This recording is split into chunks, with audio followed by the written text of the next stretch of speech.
episode of Financial Freeway. My name is David G. Atwood. I'm the man rocking the Ray-Bans. And first of all, I think the headline news today is, it is Tuesday.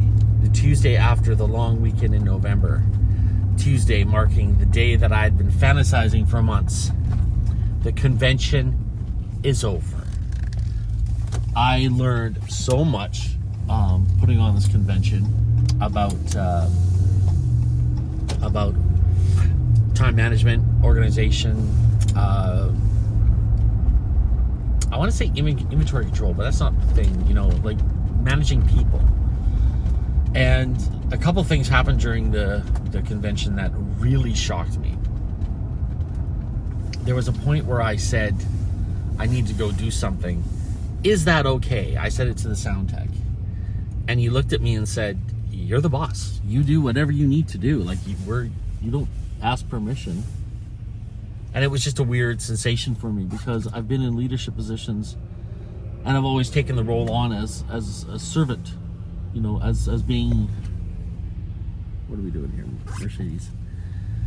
As serving. As a landlord, I serve my tenants. As an Airbnb host, I serve my guests. As a supervisor, I serve my employees. And as the president of the local magic club, I'd serve the members.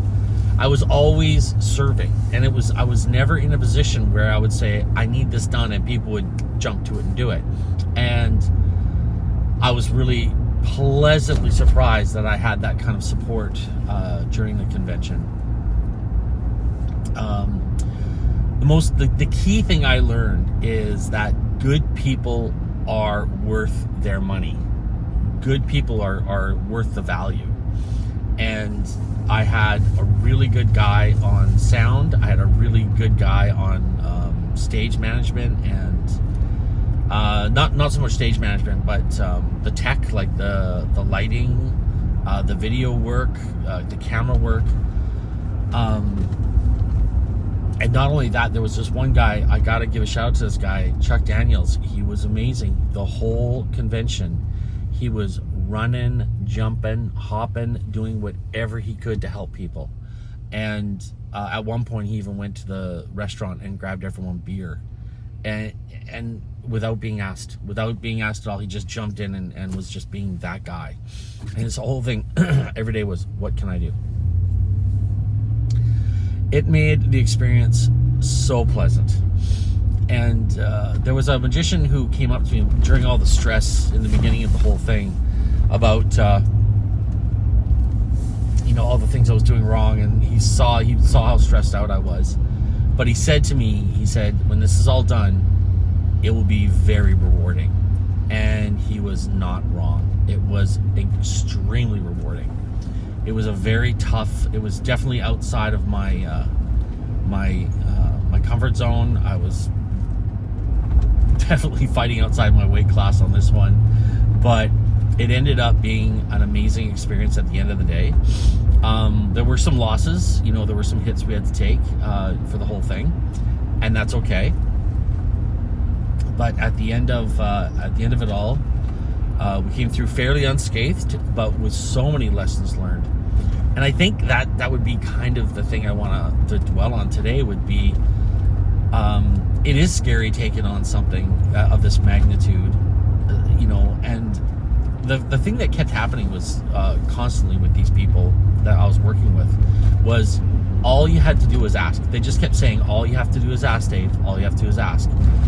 And at one point I said, I understand that, but you have to know what questions to ask.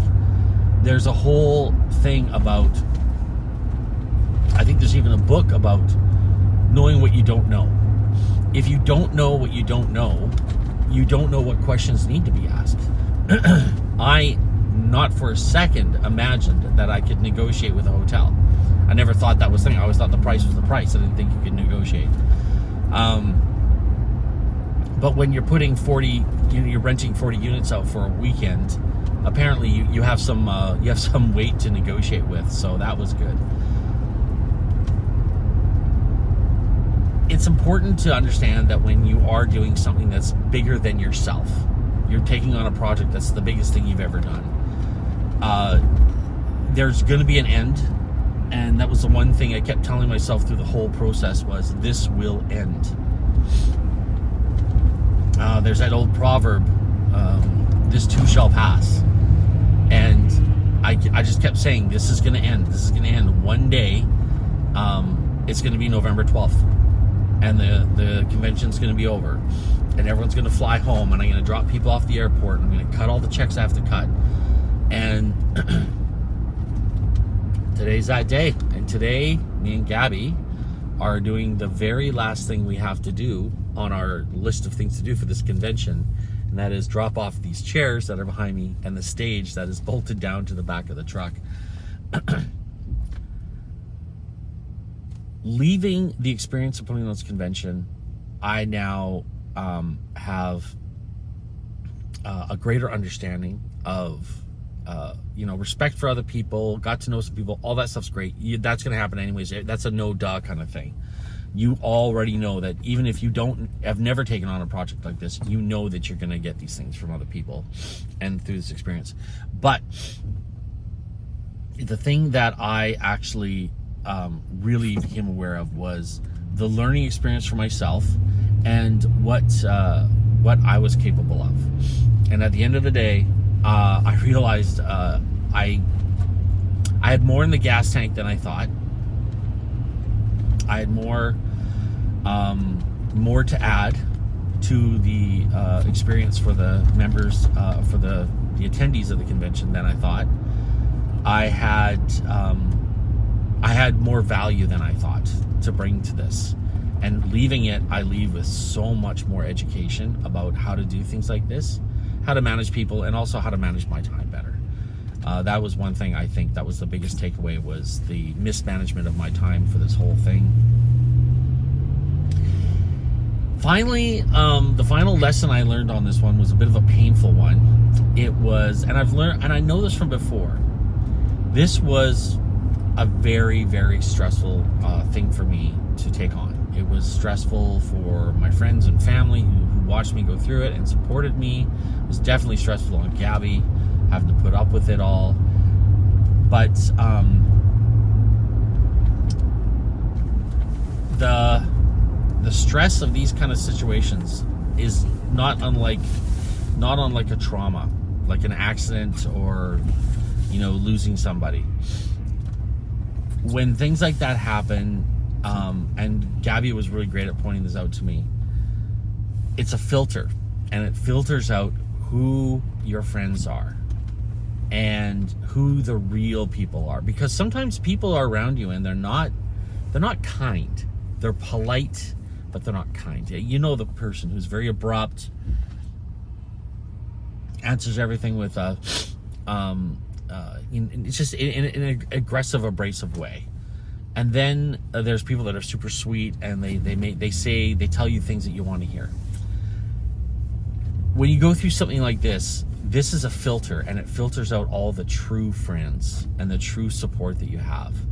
And it was painful to know that some people that I thought were my true friends and supporters weren't. But Gabby said something to me that really hit home. It was like, it's a blessing.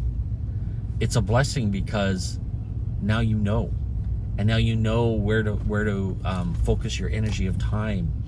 It's towards the people that were there, supporting you, and taking the stress off and being positive. So if you're going through something that's tough and stressful, and you're looking around going, where are my friends?